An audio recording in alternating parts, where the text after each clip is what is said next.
we actually do on a day-to-day is around the technology piece of helping GPs and fund managers onboard manager investors and deliver great investor experiences. As far as the tactical hand-to-hand combat of lead magnets, websites, stuff like that, we do support GPs and sponsors, GPs and fund managers do that, but it's not really our core business. But, I could point to a number of examples where we've helped a GP, upgrade their website and to make it more appealing, high converting, ranking better on Google, stuff like that. Hey there, I am Dr. Jason Ballara, and this is the Know Your Why podcast, where we explore the why behind success.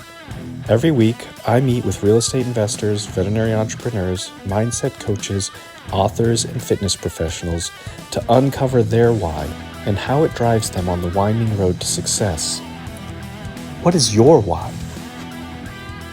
Hi everyone, I'm Jason Ballara, and this is the Know Your Why podcast. Today I'm here with Andy Crebar. Andy started his career in investment banking, moved from investment banking into technology in 2015, and made his way to San Francisco. Andy, I'm going to stop because your bio kind of tells your story a little bit, but I would much rather have it come from your mouth so that I'm sure it's a much more interesting story that way. But first, thank you for coming on the show. Thank you for taking the time out today. I'm excited to talk. For sure. You left an open loop there. Made his way to San Francisco, and what happened next? Yeah, and there we are. We can start before you made your way to San Francisco, or right there, however you want to pick it up. But just give us your background. Tell us kind of about what you've been up to, and then we'll kind of dive in from there. For sure. So my name's Andy Crebar. Today I'm the co-founder and CEO of a company called GP Flow, but I did make my way to San Francisco in 2015. I'm originally Australian, as I'm sure you can tell from the accent. Started my career in investment banking. Then in 2015, my girlfriend at the time, now wife, we packed up all our stuff in Australia and moved to San Francisco. And we did that because we wanted to get involved in technology. And at that time, the best technology companies in the world were being built in San Francisco. Today, they're obviously all over the world, but that was the time in 2015. I worked in a bunch of fintech marketplaces and then launched my own company in 2017, which went well. We raised some money from some great investors. We sold that company in 2020. And next year did an earn out with that company, and then started our new company, GP Flow, in 2022, just when interest rates were at zero.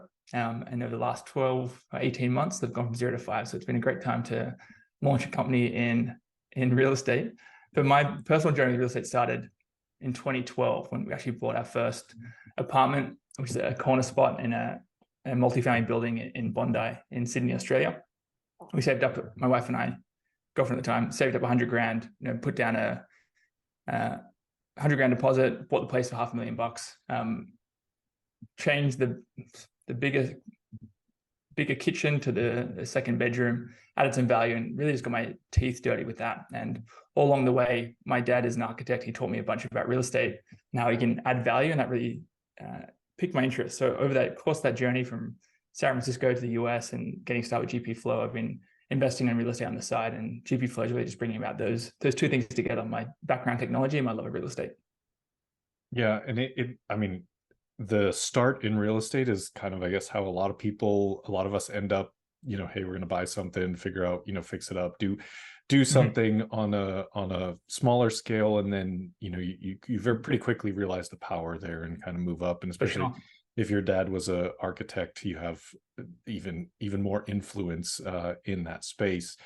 But your journey into technology and kind of marrying the two together, sort of real estate and technology, it's a really interesting niche. And I think obviously that's the way everything's headed, right? Like I don't know if the pandemic sped things up, but seemingly sped up the use of technology in almost all areas. But I feel like in real estate, quite a bit, people are realizing, kind of what you can get done from a phone or from a computer, or so without being necessarily on location. So what was the driving force for you to go? Is it just you started investing in real estate and then thought, hey, I can make this better? Or kind of what was your thought process moving into that?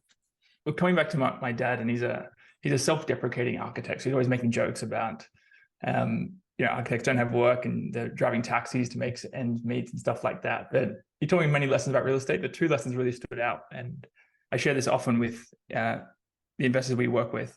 Is one, he taught me how it's the number one driver of people's quality of life. So he'd be driving me around in his big red Land Cruiser, which is now 30 years old and still working. And take me to job sites, take me, this is what we're doing here. This is the building going up. This is how we're going to add a pool in here, stuff like that, which always resonated with me around like, wow, it's like a really important driver of quality of life. Mm-hmm. And the second lesson he taught me was how it's an incredible platform for compounding wealth. The debt you can get into real estate, it's, inflation safe and, safe as houses, stuff like that.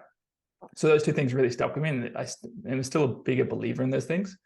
As far as it comes to technology, we're sort of like the fish are swimming in the water, being asked, how's the water, boys? I think we're so in it that we don't really know what's happening, but it is moving quickly. And I think we saw the opportunity of how do we give more people, access to this great platform for building wealth, which is real estate. Mm-hmm. And that's what really led us into building out GP Flow and helping more sponsors, GPs, and fund managers, onboard and raise more capital by bringing more investors into the asset class.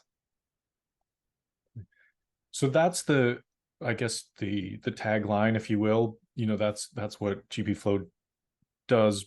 Can you tell us a bit more about it, sort of on the granular level, maybe both from how does it benefit the GPs? How does it benefit the limited partners? What's kind of the I assume it's sort of making connections there. So how does it work? Yeah. So we started the company actually building out our own fund on top of it, which is still an active fund today called Honeybricks. And we were basically crowdfunding into other GP deals. So we're raising between $250 to $1 million checks off typically 25 to 50 investors for each investment, pulling them into an investment vehicle and then investing in one of these bigger deals. And at the same time, we were building out a technology for other companies to do this themselves. So how it came about was actually doing it ourselves and really being the customer for ourselves. And ultimately, today we're onboarding new GPs and fund managers who are using the software we built to do it for their own investors. As far as what we do, you can think about it similar to a traditional investor portal, except we're doing it a little bit differently in regards to a few different pieces of the puzzle. For example, one of the things we focus heavily on is integrating with existing CRM platforms. A key opportunity we see a lot of GPs and fund managers have is they've got an incredible CRM like HubSpot or ActiveCampaign with a bunch of automated workflows for onboarding investors and giving them the right content at the right time. But there is other CRM in the investor portal, which has got duplicate records, and they don't understand how people got in there. Are they accredited or not? Do they come with the email or the lead magnet? And so they're managing these two systems. And we said, let's not try and rebuild the CRM. Let's just integrate with the best ones out there. So one of the key things we focus on is having a really tight integration with ActiveCampaigns, HubSpots, and those sorts of things. So to give GPs and fund managers that single source of truth, so people are soft committing, getting distributions, downloading investment docs, they can see it all in their CRM rather than having to go to an investor portal to figure out what's going on. So there's a few other things like that, which is just trying to do differently. But overall, the theme of how do we help GPs and fund managers raise more capital by bringing more people into the asset class. Sure. Are you, I guess, looking for investors, or are you, I guess, maybe, are you helping those GPs, your customers, find more investors actively? Or is it more along the lines of, if I come in there, I've gotten my investors and I'm running my lead magnets and all of that.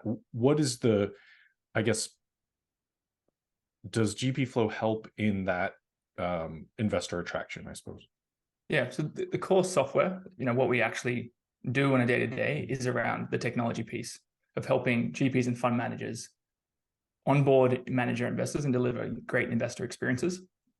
As far as the tactical hand-to-hand combat of lead magnets, websites, stuff like that, we do support GPs and sponsors, GPs and fund managers do that, but it's not really our core business. But, I could point to a number of examples where we've helped a GP, upgrade their website and to make it more appealing, high converting, ranking better on Google, stuff like that. But it's probably not our core business. Our core business is the actual software.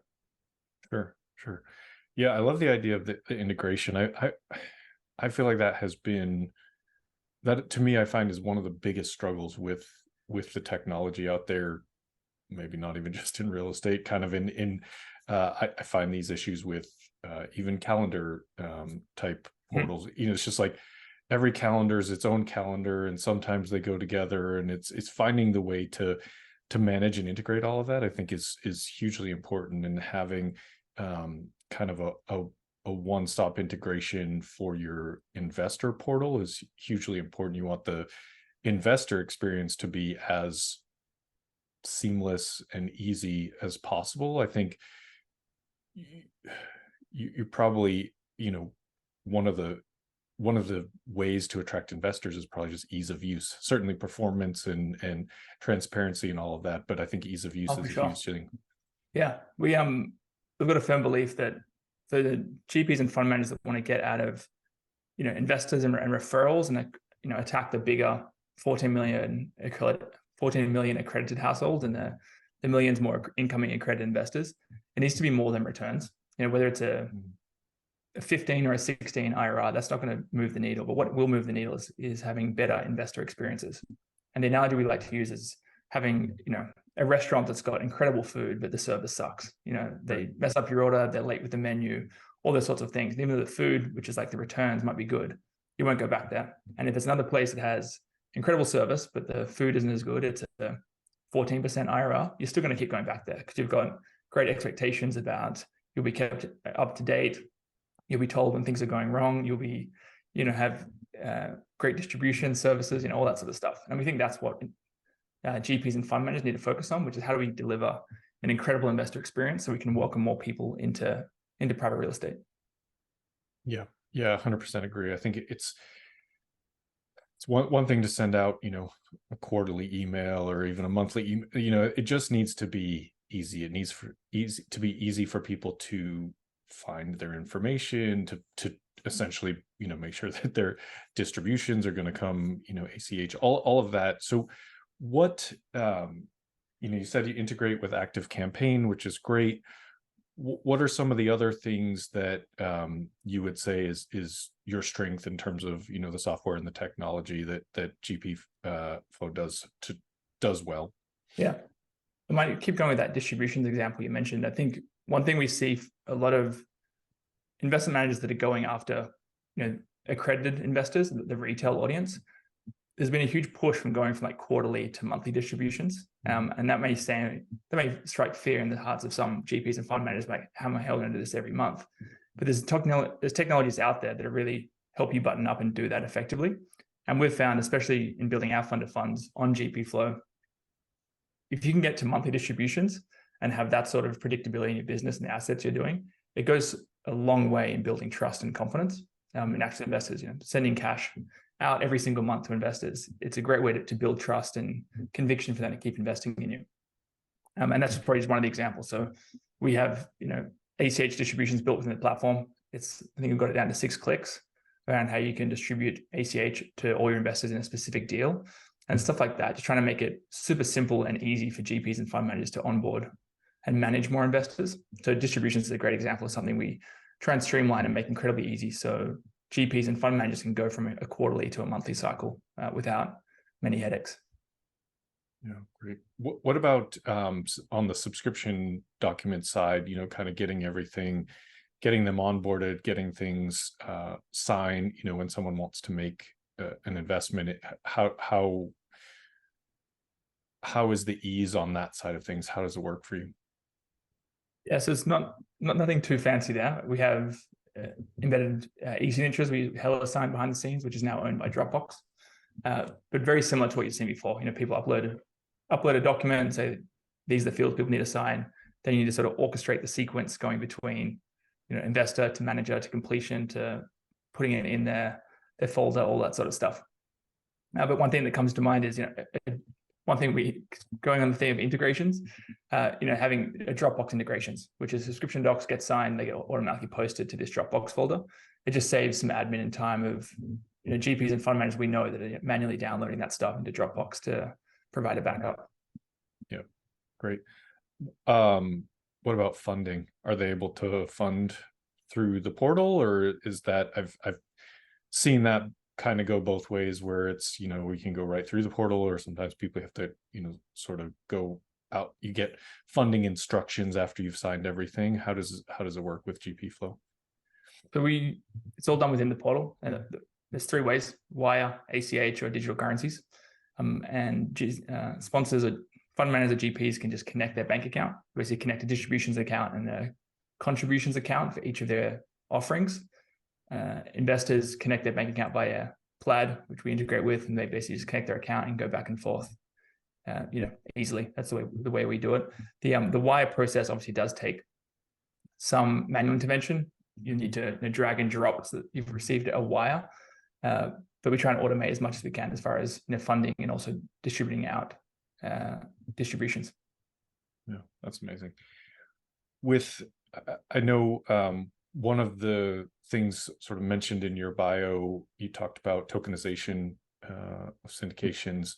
Mm-hmm. It's something that I have heard a little bit, had some discussions with people, but you just mentioned digital currency. So what is your, I guess maybe, do you mind kind of expanding on that? What's your thoughts, how that's going to integrate in real estate with tokenization?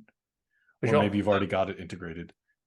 We actually already do that stuff, so we do it behind the scenes. And the analogy I like to use with customers is, it's sort of like going from dial up to broadband internet. It's the end experience is the same. It's just way better and more effective.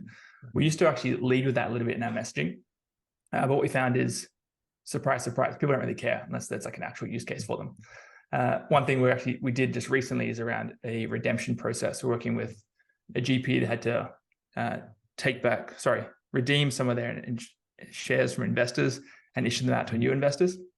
The old way is using a bunch of side letters, subscription docs, cancellations, all that sort of stuff. New way is just using digital securities, which is basically shares running on a blockchain, which is much more easy to transfer. So you don't need all that legal intervention. So you save, potentially thousands or millions of legal fees over the course of your business. Is that something that you could do? I guess if suppose someone had an existing syndication in place, maybe it's been going on for say 3 years, and they wanted to go through this process, could you do it with tokenization now, or does it have to be? Do you have to have that sort of implemented from the beginning? No, you can do it at any time. The key thing to look for is what's in the operating agreement, and what powers does the manager have. Often in the operating agreement, the manager will have the ability to tokenize a syndication or a GP class, an LP class without intervention, doesn't need a vote, and they can just do it. Sometimes in the OA, it's going to be, there needs to be a majority vote, whatever it is. But as far as converting let's call it a traditional syndication to a tokenized or a digital security syndication, two things need to happen. The first one needs to be what they call like a tokenization plan, which basically says we reserve the right to basically take these shares and put them into a digital security format, which basically makes them a tradable security on a blockchain. And the second piece is around investors actually opting in. So an investor says, I'm adopting the tokenization plan. This is my wallet address and my digital security account, whatever it is, and then the securities are transferred into that account. So it's a two-step process. It's probably a lot easier to do it from the get-go. And a lot of managers we work with today aren't even tokenizing this syndication. They're just putting the language in the operating agreement because they know that the world moves quickly, and 2 years into their 10-year fund or whatever it may be, they may want to tokenize the syndication. So they're putting that in, but there's two steps once it's actually initiated. One is like the adoption of the plan, and then two is the actual investor saying, I'll take my digital securities. Yeah. No, I actually again, it's something that I will fully admit I know very little about, sort of it just hasn't been something I've done a lot of research into, tokenization, the blockchain, all of that. But it's obviously something that people who, it seems that people that use it are passionate about it, and having that at least language in the PPM, I think, is actually a great idea in sort of in preparation for the future, or at least for those specific investors that want that optionality. I think that's a great idea to have it kind of from the get-go. And investors probably won't want it until they need it. And where this comes to fruition is, as I said, if someone wants to redeem their securities or they want to transfer from my account to this beneficiary's account or from Sally to Frank, that's when this stuff makes sense.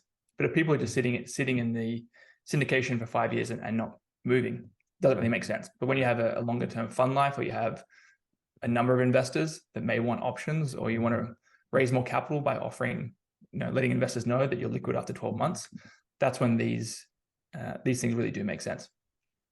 Yeah, no, it's a great thing to kind of add to the toolbox for sure. You said, so you have your own fund, you said that that's currently active? We haven't done any deals in a while, and we probably will sunset the fund. It was really around just proving out the technology. But yes, we had a fund of funds called Honeybricks, which was basically a consumer crowdfunding marketplace focused on retail or accredited retail investors. We did about 10 deals, raised about $5 million over the last 12 months. But now we're very much focused on building out the GP Flow platform, and Honeybricks actually runs on GP Flow. So that's where the connection is. Gotcha. That's a great idea to sort of build it on your own. Have it. You can build it exactly how you want, I guess, if you're integrating your own platform and your own fund. It's very cool when you're working with new GPs and kind of finding other fund managers to bring on as customers. What is the angle? What is, I don't know if I'm phrasing this right, but sort of what would you tell them? Hey, why should we come to GP Flow versus, sort of the platform that we're using already, or maybe they're not using a platform, but what do you sort of point to as the unique pieces to GP Flow? There's probably two big buckets we see. One is the huge wealth of generally capital raisers or fund to fund managers that are just operating off spreadsheets and Dropbox, which works. You can get a few deals done, but after time, if you want to take that business seriously and professionalize what you're doing, you need to make the jump to having a quality investor portal. And for that group, the pitch is quite easy. It's sort of like, look what you're doing today, all this manual work and administrative process. Let's use purpose-built software to make that faster, better, cheaper, more efficient, etc. The second bucket is around GPs or fund managers that have existing software in place. And for that bucket, it's really on understanding what they're using, what portals they're using, what challenges they're having, what other technologies are they using. For example, I was speaking with a GP this morning that's using ActiveCampaign for the CRM. They're on Juniper Square as their investor portal, and he's having a tough time reconciling those two systems because they don't integrate. He's got two sort of CRMs, a lot of busy work. So it's about understanding, what are they using today? Is that working? And what's the opportunity? GP Flow seeks to streamline a lot of that stuff. So if they're having challenges around integrations, or having challenges around investor experience, some portals don't have ACH distributions. They have to do nitro files. So for them, understanding what the customer has, what pain points do they have, and how can GP Flow best fit and solve those specific pain points for them. Yeah, that's great. I think it's just the beauty, I guess, having options in different investor portals is great, but I think at the end of the day, sometimes it can be hard to decide. So kind of knowing what the strength of GP Flow is, like, that's a really important piece for people, kind of making, as you said, either making that switch, or if they don't have anything, that's when it's a little bit easier to see, hey, how is this going to improve my workflow, make things easier for me, get, as you mentioned before, get it to monthly distributions, and sort of the not being overwhelmed by the amount of work that is, all of that. I think just trying to make that day-to-day process better for the general partners, but especially for the investors, I think is really key. So I love that was, kind of your focus, and using your own fund to be, the test case, I guess, if you will. I think it makes a lot of sense. For sure. What's that? I said for sure. It's been great to they say eat our own dog food for the last 12 months. Yeah, I'm sure.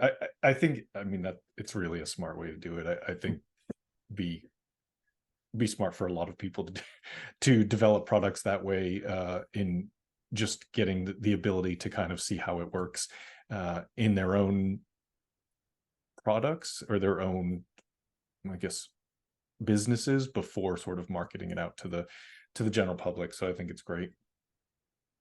Andy, with this, I want to kind of switch gears a little bit. I want to get to ask you the questions I ask every guest.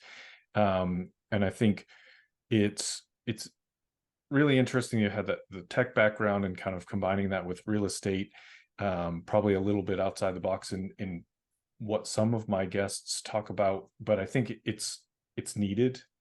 It's really, like I said, the integration with all the tech that's available has been, to me, a very big challenge for us.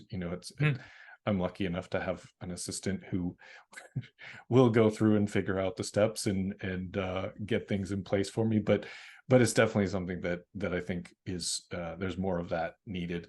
But the name of the show is Know Your Why. I always ask every guest, kind of, what is your why? What are you pushing for? What drives you towards bigger and bigger success? You've already had a successful career in tech, and now kind of growing this. What's pushing you?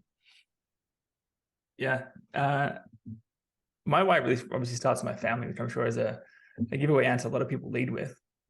It's probably been brought into extreme focus the last 5.5 weeks. We just welcomed our second baby girl to the family, which has been an absolute blast. Congratulations. Yeah, it is fantastic, and mum's healthy and baby's doing well and that sort of stuff. But it's been a huge adjustment going from, my wife and I juggling our 2.5-year-old daughter has been obviously very rewarding, but very, very demanding at times. And now we have 2 of them, and I'm like, holy smokes. I used to look at, other families that have 2 or 3 or 4 kids and be like, wow, that's impressive. And now I'm like, oh my God, how do they actually do it? So that's been a huge jump for us the last 5 weeks. And it's just the reps and sets of doing it. But when I come back to my why, I think it's really for them. I think, what makes me passionate about doing what we're doing is having a huge impact, but also giving them the opportunities which I want them to have and stuff like that. So my why obviously really comes back to my family. Yeah. 2 kids is not twice the work. It's like 4 times the work of one. That's when we had our second, same thing. Our son was 2.5 when we had our second, and it was like, this is not double the work. This is like far more work than I ever anticipated it could be. Yeah. With an extra one. It's amazing. Like it's great. I love, now they're 4.5 and 2, and seeing them play together, and like just it's really cool to watch them grow. But yeah, that if you're at I just laugh because if you're at the beginning stages of going from 1 to 2, like I thought 1 was a little hard, and then it was just like suddenly what I realized was basically I think my wife was taking care of most everything that I didn't even necessarily know, and now I have to be had to step up pretty quickly then. So that's exactly it. Yeah, it's also brought me a lot closer to my parents, which are both back in Australia, but I often give them a call a few times a week. And I think I'm one of 4 kids, and I've grown even more respectful and appreciative of them having 2 kids and realizing they had 4 rugrats to juggle when they were in their 30s and 40s, and I still do today. But it's brought me a whole lot closer to my family back home, realizing that how much love and work goes into raising young kids.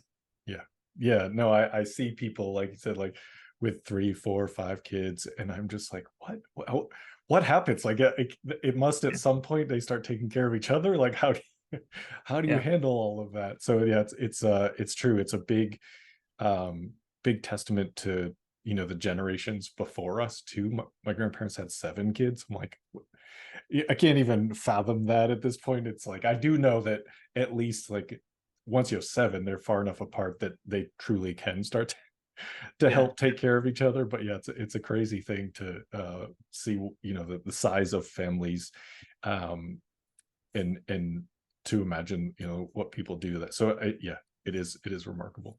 But congratulations again on the new baby. Yeah, thank you.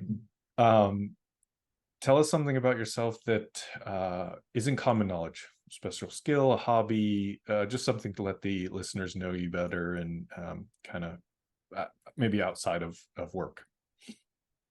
Yeah, I'm huge into basketball. In San Francisco from 2015 to 2020 when I was there, I was a big Dubs fan, and they're a very good team at the time. Still are a very good team. But I'm very into my basketball. Grew up playing with it. Still play it, over here in the States. I love playing pickup. So I'm big in my basketball. And one thing I've actually got really into recently is a hang bar, which has completely changed my life. It's one of those things that jams between a door frame. And one of my mentors mentioned, like, hey, Andy, you got to try this out. I've been hanging for a few minutes every day. And funnily enough, now that I'm doing it, I'm realizing that $100 hang bar you get from Amazon is quite helpful for your health. So I'm big into basketball, big into fitness, and hang bars just changed my life for the last 6 months. I'd never heard of that. So you're just hanging? You're not doing pull-ups or anything like that. You're just literally just hanging, or what you can do pull-ups, but the goal is just to hang and just stretch out your spine. So I tell Alexa to put a minute on, and just hang there for a few times a day. It's been great. I'm gonna have to check this out. I like the idea of that. I've been to a chiropractor, and they have, I don't really get into all the adjusting and cracking, but they have a distraction table. I don't know if you've ever seen it, but it's like, it was the most amazing thing. I was having a lot of back pain. And it literally just goes like this and like back and forth, and it stretches out your spine kind of all at once. Like the hang bar would probably do that as well over time, but it's like you spend, I don't know, 10 minutes on this thing, just kind of it stretching you out, and it's amazing. Like I felt taller after the first time I did it. I was like, this is incredible. Awesome. It reminds me of I know you've seen that Simpsons episode where Homer gets that trash can and becomes the chiropractor. Yeah. It's I mean, I really was like, I've never gone to a chiropractor before, and I was like, oh, my back's hurting enough that I'm going to give it a try. And I went, and it was like, he's, the stretching and adjusting, okay, great. But then he put me on this thing, and I was like, this is the greatest invention ever. Like, I want to buy one. I'd like to have one in my house. But maybe this hang bar is the less expensive version of that, because I think those distraction tables are thousands of dollars. But it's a pretty cool feeling to kind of get your spine stretched out and feel better about that. Little bit of a off topic, but this stuff is the whole reason for that question. Basically, like, interesting to find these things out. Yeah. When people hear this and they want to reach out to you, what's the best way? Check us out at gpflow.com. We're going to be releasing a bunch of YouTube content coming out in the next 6 months. So check us out there. I don't know when this will actually go live, but you can learn more about us at gpflow.com. Subscribe to our mailing list. And if you're interested in raising more capital or delivering a great investor experience, we'd love to hear from you and see how we can help. Final question for you, and you can, I guess, take this in whatever direction you want, but typically I ask, what piece of advice would you give to someone starting out? And so you've got a pretty diverse background. You can take that in the direction of real estate or business or whatever you feel most appropriate, but just, kind of advice for someone who's listening and they hear this, they're like, oh, this sounds great. What would you tell them in terms of getting started? I'd start with, what do they want to do in 10 years? I think the older I've got, I've realized the more important is just think long-term. It's really the only way to think. But I feel like every year I grow a little bit older. It's all about just thinking long-term. So whether that person's looking to, be in real estate or be in capital markets or be in technology or be a sports coach at a college basketball team, I'd say just focus on that and just do the reps and sets each day to get there. I think in all things, you go from a brown belt to a black belt, what have you. And I think if you just get up, do the reps and sets, keep thinking long term, eventually you'll get there. Yeah, that's great piece of advice. Well, Andy, thanks for coming on the show today. I appreciate everything that you shared with us. Sounds like the platform is actually really exciting. I'm going to check it out myself. But I do just want to say thank you and thanks for taking the time out. Oh, for sure. Thanks for having me on, Jason. It's been a blast. Absolutely. And folks listening, I know you're going to love this episode. Definitely check out Andy's website. We'll have everything in the show notes. And please like, rate, and review the show so we can get more great guests like Andy. Thank you all for listening. I am Dr. Jason Ballara, and this is the Know Your Why podcast, where we explore the why behind success. Every week, I meet with real estate investors, veterinary entrepreneurs, mindset coaches, authors, and fitness professionals to uncover their why and how it drives them on the winding road to success. What is your why?